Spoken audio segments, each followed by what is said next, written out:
this is Kathy from Gadget Stop 321, and in today's video I'm joined by my sister Gina again to take a look at the pins that we picked up this past weekend at the 2025 Arkansas Pin Show. We'll take a look at each pin and do a writing sample with each, and then we'll talk a little bit more about the show and what we thought about that. When we entered the ballroom, the first table that we stopped at was Darrell Pins, because we looked at his pins last year at the St. Louis Pin Show, and I knew that that was a maker that I was interested in looking at. We made a loop around the entire ballroom before we stopped and started buying anything, and you got a pin from Darrell. Let's take a look at it. When we stopped the first time, was this the pin that caught your eye?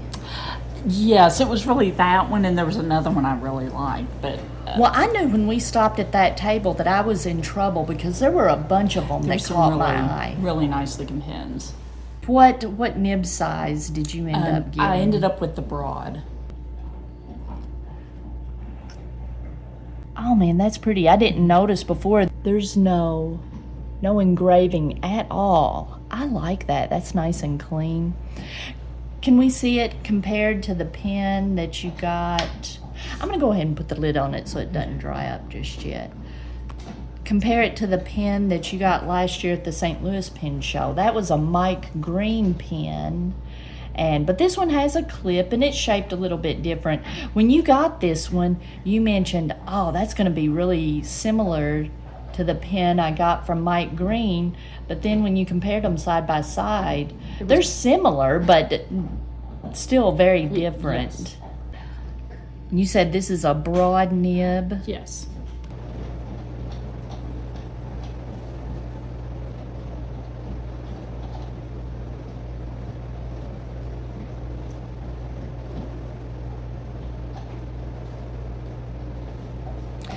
Now, the gentleman who makes the pens, his name is Adolphus Smith. The name of his pen company is Darrell Pins, and I hope I'm pronouncing that right. But his pens, his different models have names, because he has one that has flat ends, this one has rounded ends, but this is really nice. This is a broad nib. I can't remember. Some of the pen makers, they get their nibs from, what was his name? Kirk Spear.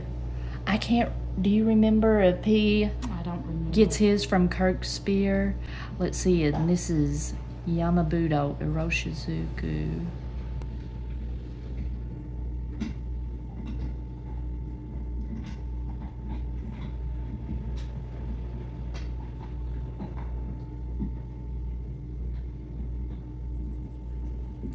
That is just buttery smooth. Whenever I write with pens, you know, there's two types of smooth. There's glassy smooth, where you just feel like you're going to slip off the page and you don't have very much control. But this is buttery smooth, and I really like this. And it writes in reverse, though. I don't think you'll ever write in reverse, because this is, I would call this an extra fine.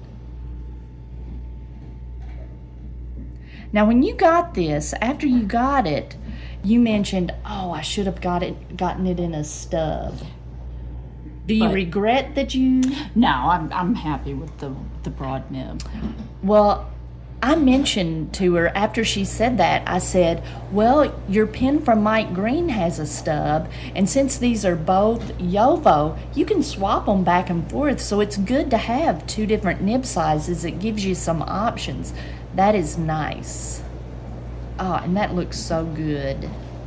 It's hard to explain what draws you to a particular material.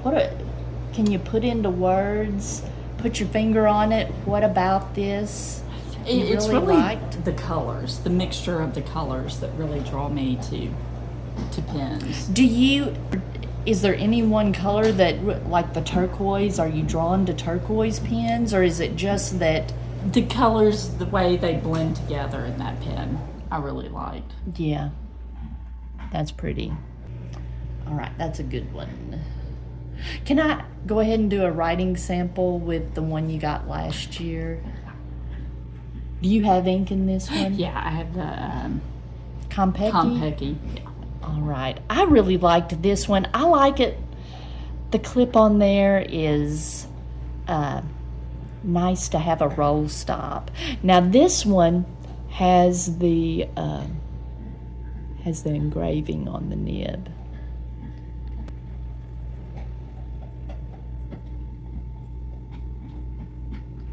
And this will just give you an idea the difference between the JoWo Broad and the stub. I think this is a 1.1 stub. I thought it was a 1.5. Oh, maybe it is. Let me look. You're right, it's a 1.5. You always go with whatever the broadest thing they have. Give me the biggest one you got. I like the variations in the writing. Yeah. Oh, you're gonna hate mine, boy.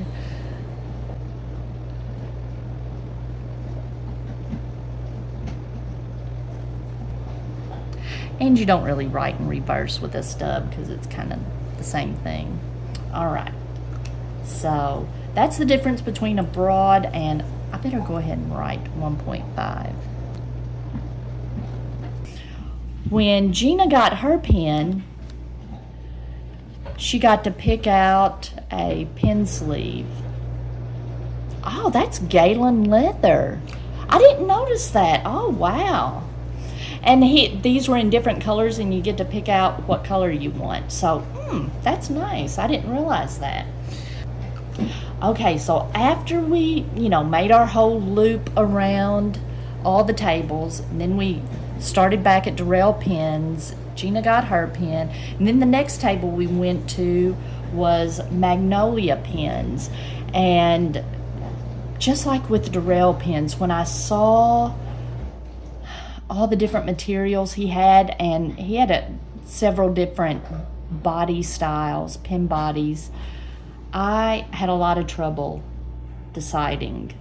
But when I saw that he had a couple of pens in primary manipulation, the original primary manipulation, I thought I better pick this up because I've always been an admirer of that material, and it's been out for a while now, and I thought, the likelihood of me coming across a pen was getting slimmer and slimmer, so I thought I better pick this one up.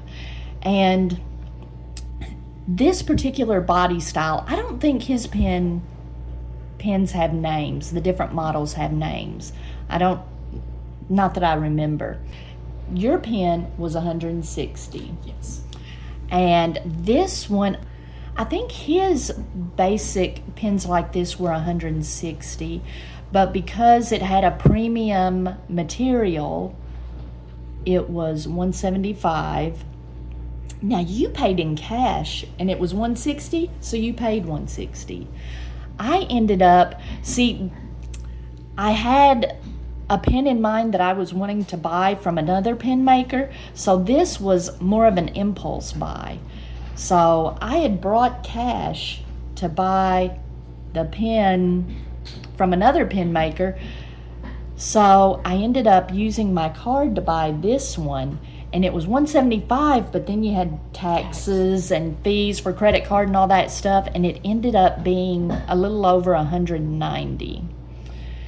And I got it with a broad nib, but then I took it to Matthew Chin. Oh, let me show you the card for Magnolia Pen Company, and he's on Instagram. Let me let you see that. But he's in the process of constructing a website. But here's his information. With Magnolia Pens, you get a nice pen box, a little nice pen box. It came with a converter. And he gave me a little bag, which was nice. I got to put all my stuff. I had my hands full of people's cards and different stuff you get from the pen show, stickers and whatnot. Now my pen came with this converter, and I like it. It's got the nice metal sleeve, but it does not fit in the pen. When I went to pull it out, excuse me, my cat is getting into everything. Quit it, Nix. Hold on just a minute. No, ho, ho, ho, ho. Here, you can sit on this. Sit right there. There's your spot. But the converter will not fit entirely up into the pen. Like the area that you put it into, it gets up to the glass or plastic or whatever, and it won't go any further. Now you can really, when I went to disassemble it to put the ink in it, I really had to pull to get it out because it was crammed up in there. But I'm just not real comfortable.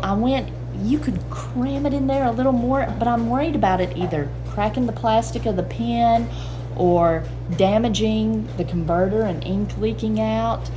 I went through my converters that I had. I had one that didn't have the little metal sleeve or collar, didn't have the metal collar. This might be, I'll go look, this might be one of my Pen BBS converters, and it fits in there pretty securely.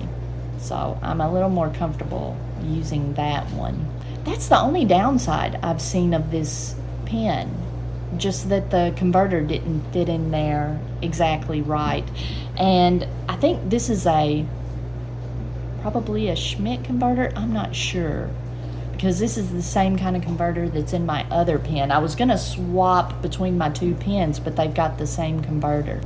It's a shame because this is a nice converter, but I think just the cheapier converters are the only ones that will fit in here. After I bought my pen, I went to Matthew's Nib Works. He was the only nibmeister, only person doing work on nibs there, and he had a nice steady stream of people stopping there. But I was also surprisingly, I was able to get into him really quickly. I think it was his mom that was there working with him, and I just gave her my name and phone number, and they texted me when he was ready. It was just like 15 minutes. And then you just sit there while he's doing the work on your nib, and that didn't take very long either, 10 minutes. And I got one of the more premium nib grinds. I was kind of embarrassed because I called it Reverse Architect. No, I mean, it is a Reverse Architect, but I called it, I said, hey, I want to get the Uragani grind. And he corrected me, it's Uranagi. So I got the Uranagi grind, and let me see if I can show this. Maybe it'll show up on this white background. I was happy that the nib I got was just a nice, clean, no scroll work. It does have a little bit of engraving, like some trim, but I don't know if I'll be able to, yeah. It's hard to get it a close-up of this. But it is a ultra extra fine when writing normal. And then I think it's kind of a little bit of a architect grind. It's very smooth and it's a little bit wider, but I'll do a little writing sample with it.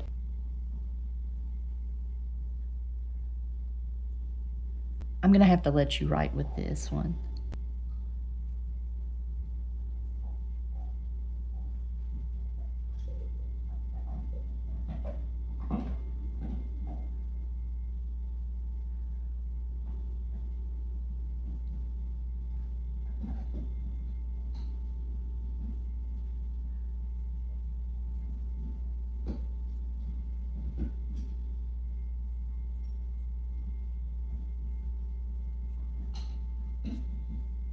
And then in reverse,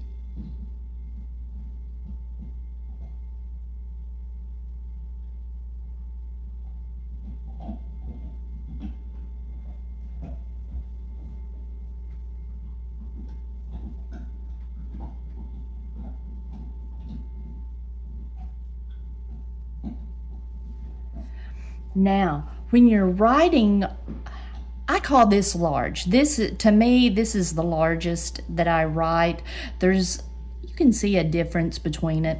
But when I'm writing in my Hobonichi that has 3.7 inch grid or 3.7 millimeter grids, this is 5 millimeter grids, you can really see more of the difference between the two. And I was concerned about this regular writing being scratchy. And after he did the nib grind on it, he let me test it and it felt great, super smooth. I brought it home and it was a little bit scratchy in the upstroke. So I did just a teeny tiny bit of smoothing with some micro mesh because I didn't want to mess up and make it any broader. And now it is perfect. Do you want to try writing with it? Oh, that is so small.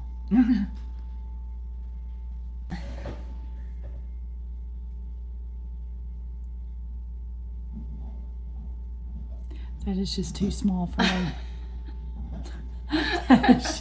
It's like writing with a needle. It really is. Let me scoot back over here. Yeah, it's like writing with a needle, but I noticed there's a tiny bit, like you can see that that's a little bit wider than that is. And because I have an extra fine nib on a, what's it called? A Pilot Kakuno. And it's, the tipping is more rounded because this has been ground. It's a little bit different. The downstrokes are a little bit wider than the side strokes. So it's got a little bit of character to it. I'm like, oh, that's a pleasant surprise. I really like that. And then the reverse writing, I would call that a Japanese fine.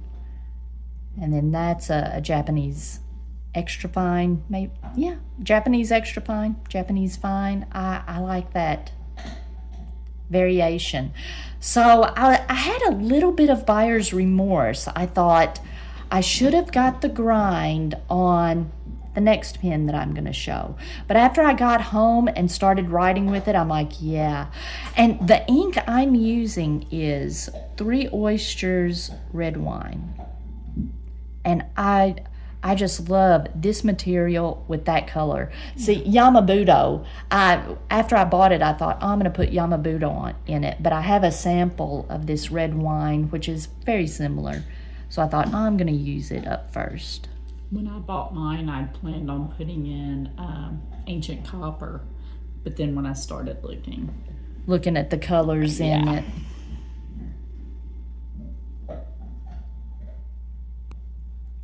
So yeah, this color ink with this fine nib, oh, I am loving it. Now, so this was an impulse buy. The pen that I intended to buy, as I was looking around at the vendors that were going to be at the show, I had seen a video by Fig Boot about Dave Dollar's pens, that he had a pen that was convertible. It came with a fountain pen nib and a rollerball nib.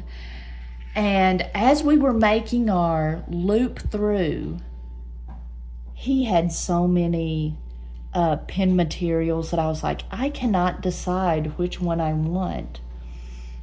There was one, it was called Lotus, and I had seen on his website, I thought going there, I want to get the Lotus, I'm pretty sure. But it had similar colors in it to the primary manipulation, so I thought, I don't want to have two pens that are that close together. Now, Jonathan Brooks also had a material a few years ago called Golden Rule that had browns and golds and reds in it, deep reds. Dave Dollar had a pen that looked similar to that, and I thought about it, but then I saw this one, and I don't know if my lighting is going to do it justice. Let me see. I'm gonna open the door over here and let some natural light in. I don't know if that helps. That might make it worse. Let me see. This is black and silver and a beautiful blue and some coppery colored red. And that's the one I decided on. And Dave Dollar's thing is his pens have my dogs are getting into it back here, have a fake coin in each. This is the Mercury model, so it has a Mercury, I think was Mercury a silver dollar. It has a Mercury coin on it. He has a model called the Ike that has an Eisenhower dime in it. And I can't remember. He's got a Liberty that's got a fake Liberty silver dollar in it. And this is the smallest model, the Mercury. And it has a number 5 size. It comes with a number 5 size nib, and I got a broad. But the reason I went with this model is because it also comes with a roller ball that uses fountain pen ink. You can also, it's got a lot of threads here, so you can eyedropper it, but I'm going to talk about that in a minute. Now, this is the same type of converter that the Magnolia pen came with. But if you look at this, if you look at the threads, there's the threads to the body and then the threads to the section up here. There's no hard stop between the two. Now, to me, it's not that big of a deal. But I've seen some people when they're either capping their pen or screwing the body back onto the section, they really crank it down. But there's not really a hard stop. I feel like you could just keep screwing this on till it splits the pen. So when I get to a point of increasing resistance, I stop. And then the same thing for the cap. When you're capping it, when I get to that point of increased resistance, I just stop because I feel like you can keep going and there's nothing there that will make it stop. You could split the cap. So that's something to consider on this. And that's something to consider if you have one of these and you hand it to someone who's not a fountain pen person, or even if they are a fountain pen person, if they're not super particular about, they could break this pen. So, but I love the colors in it, and I put the roller ball on it because I was wanting to use this with my checkbook to write checks, and so I had a sample of Noodler's Heart of Darkness. Now, when I got this, I told Dave that, I'm a fine nib person, but since this had the roller ball, I thought, well, that'll write pretty fine, because I tested one of his and it wrote pretty fine. So I went ahead and got the broad nib, but I don't know if it's just this ink. Maybe this ink spreads a little bit. It writes fairly broad, and I'm gonna zoom in again. And you can get the roller ball section either in chrome or in black, but with this pen body, I thought the black looked good.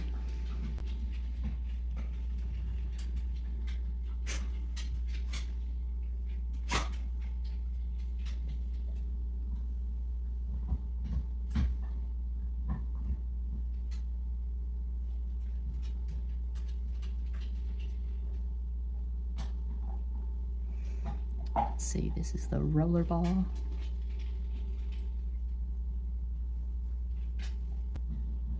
And this is super smooth.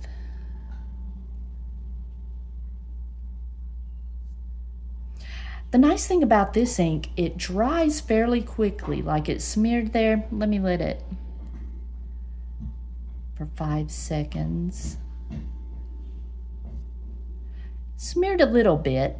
Let me see. Let me do 10 seconds.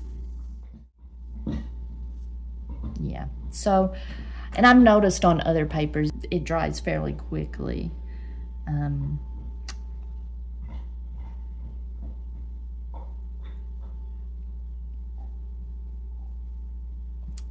You want to write with this? It's pretty smooth.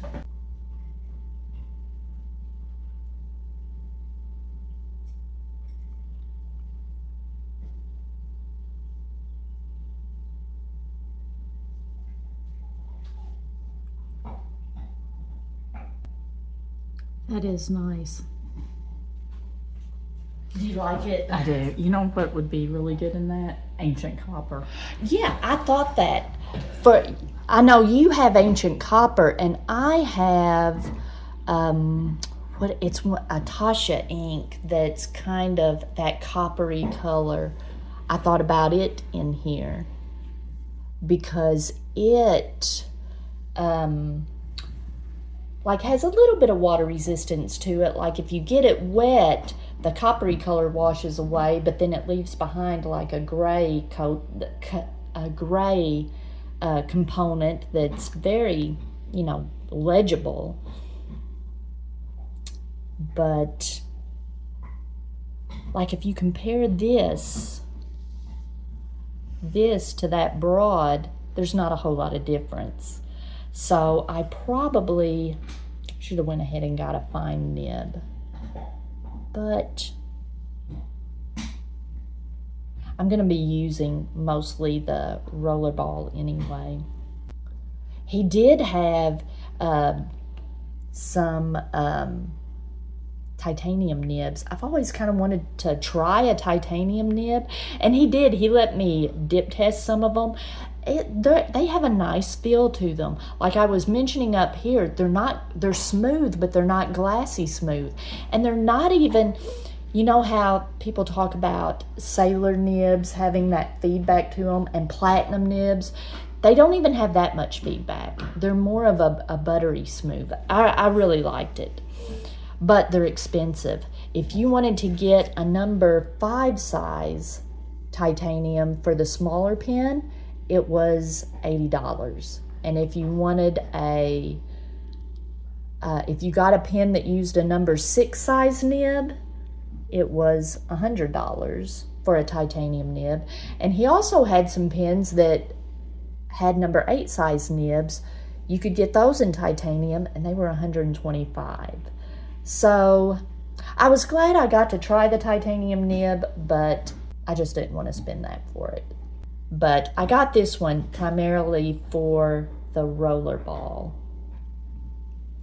Now, I just wanted to mention that I'd kind of toyed with the idea of taking my Penlux that I bought at the St. Louis Pen Show.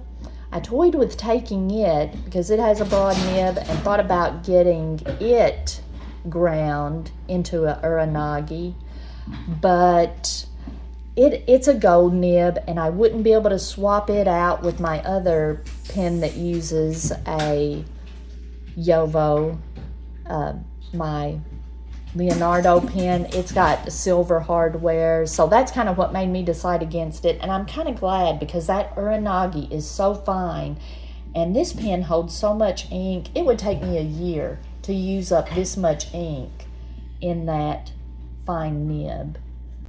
So this pen is really suited for a broad nib because it has such a large ink capacity.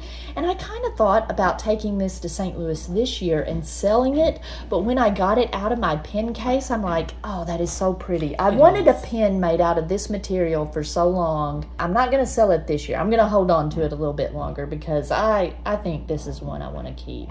I just love that material.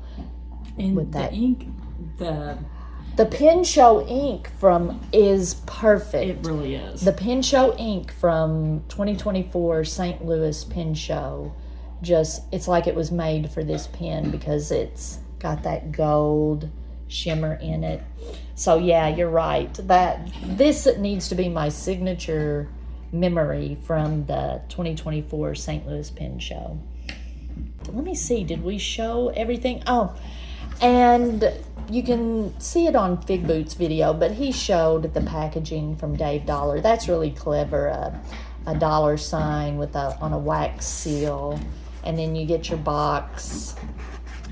I like that it's paper. It's not all over the top, you know, a bunch of, you're paying for packaging, but it's really cleverly done. You get a card and a sticker and a coaster, and this was just the little cap that was on the rollerball section. And let me see, here is the broad nib that I got, and I think this is a Schmidt.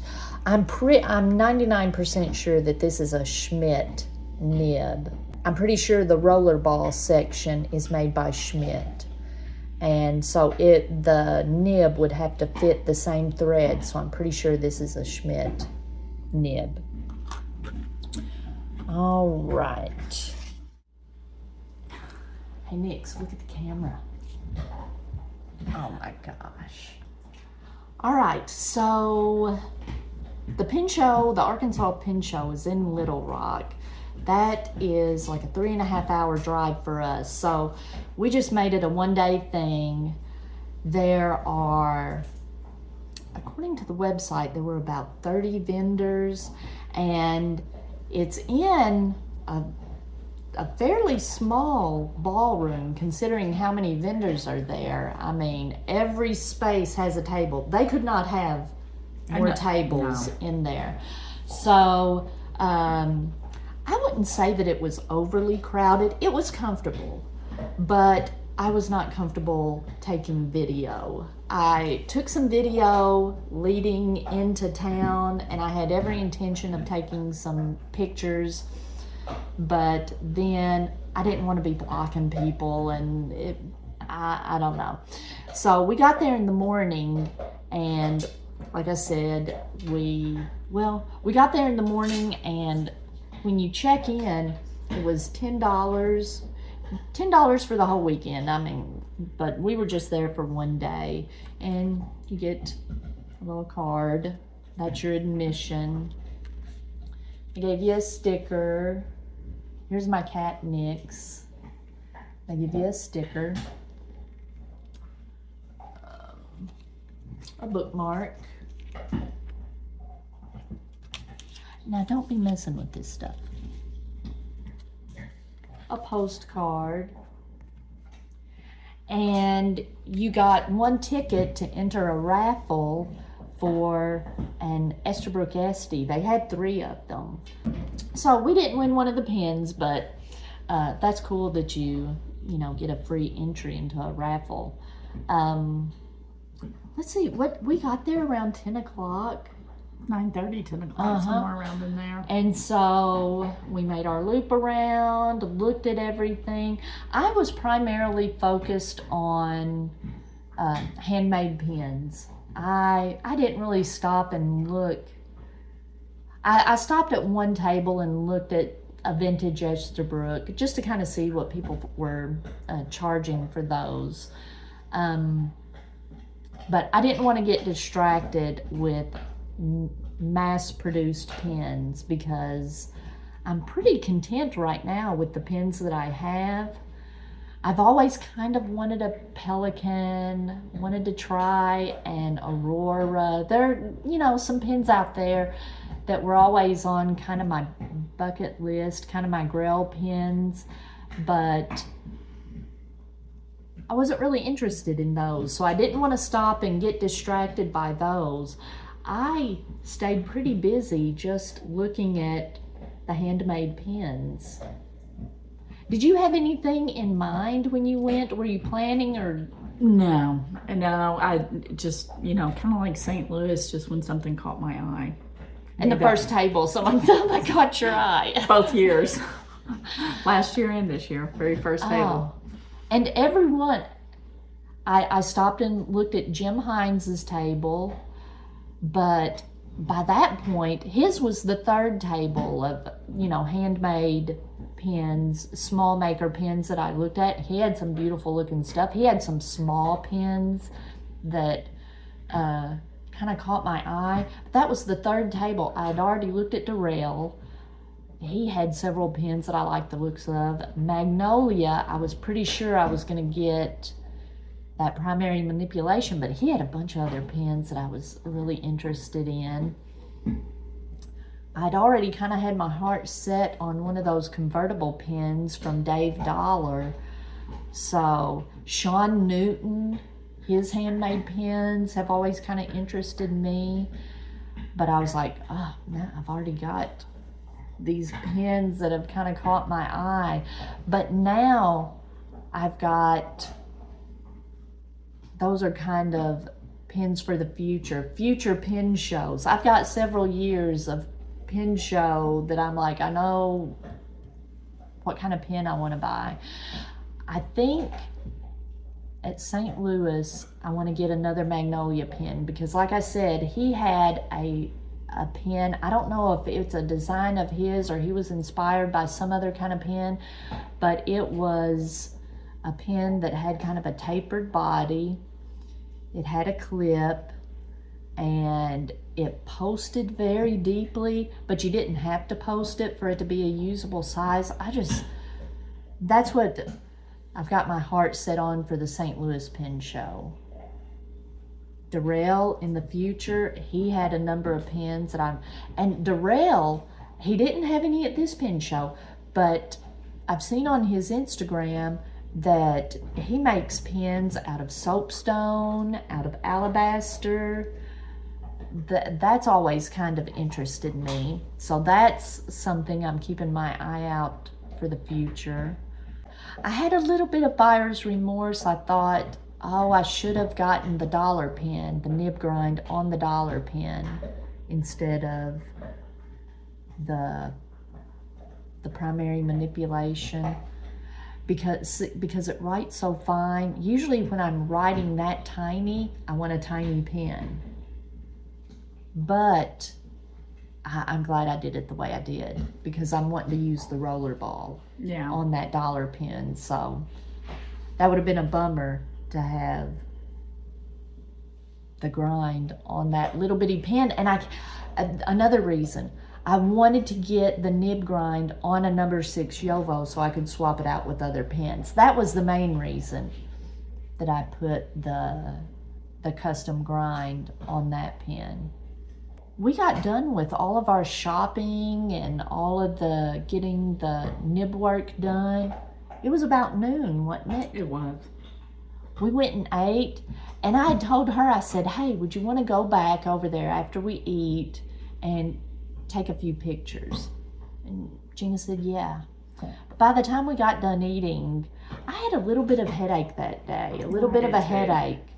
And I was worried that my headache would get worse, and we had a 3.5-hour drive home. I thought, I wasn't really tired, but I'm glad we decided not to go back and go ahead and hit the road because by the time we got home, I was kind of pooped out. I took a nap before I inked up my pens, like a 5-hour nap. I took a nap on the way back. Yeah, she got us we went in her car. She got us out of Little Rock, stopped at a gas station, gassed up, and she said, hey, can you drive? So I drove the rest of the way home. She slept the whole time. Then I got home and I took a nap. And in the middle of the night, I woke up and started inking up my pens and was like, oh, I like this. But I'm happy, but I'm looking forward to St. Louis because I want to try to get one more pen from Magnolia, and then I'll start collecting pens from other small pen makers. I wouldn't mind. I'm going to have to look at some of Dave Dollar's because just for work, a rollerball might be. Mm-hmm. Oh, and here's the thing. I'm going to see how durable this rollerball is. Now, if you're using it at work and you're using it every day, it may not be an issue. But I'm going to make a video just about each one of these pins, make their own standalone video. And what I might do with that roller ball, like leave it for a week and don't use it and see if it has trouble starting back up. One thing we had kind of talked about, like we had the table last year at St. Louis and we're going to have a table again this year. One thing we mentioned, hey, maybe we could alternate, maybe have a table at Little Rock and then just go to St. Louis to shop and do vice versa, kind of swap them up. But I kind of think I would rather have my table at St. Louis because it's quite a bit bigger, and then do the shopping in Little Rock because there was plenty for me. I don't need more choices when I'm shopping. I had enough trouble. Oh, there was I'll have to look and see if she's going to be at St. Louis. There was a woman who had a booth selling journaling stickers. I really wanted to get something from her, but I was down to like $5 in cash. I had to borrow $20 from Gina to get my nib grind done because if you used credit card, you got charged. He told me he would charge extra, like the credit card fees. So I borrowed $20 from her so that I could pay in cash. So that's something to ask a seller if you get a better deal if you pay in cash. Well, I took a specific amount of money out of the bank, and then I knew I wasn't going to spend more than that amount. That was my intention. I spent less because I only got one pin. So I did better than. Yeah, that was my intention. Yeah, be careful. Maybe if you really do not want to dip into start spending on a credit card, don't even take your credit card in there. Yeah. Oh, and I got flagged. I got a fraud alert because my credit card's like, what are you doing in Little Rock? At a pin shop. Yeah. So I had to, I got online and I had to tell my credit card, no, this isn't fraud. I'm really spending this much money on a pen. All right, but we'll be going to the St. Louis Pen Show in June. Is it the end of June? Like so. Toward the end of June. So we'll make another one of these videos and show what we got there. And I'll be making videos like I did last year of all the stuff that I'm taking so that you can look and see if there's something that you might be interested in. I'm going to have a bunch of Estabrooks, some pens from my collection that I'm going to clear out to make room for these new pens. And make the money to be able to buy the new pens. Yeah. Yep. All right. So if you like videos like this, or you want to be able to see what I will be taking to St. Louis, are you taking any pens to St. Louis? I'm going to go through. I'm probably going to take a few. Gina might take some pens to St. Louis. So if you want to see what we're bringing, subscribe to this channel. If you like videos like this, give me a thumbs up. And we'll see you later.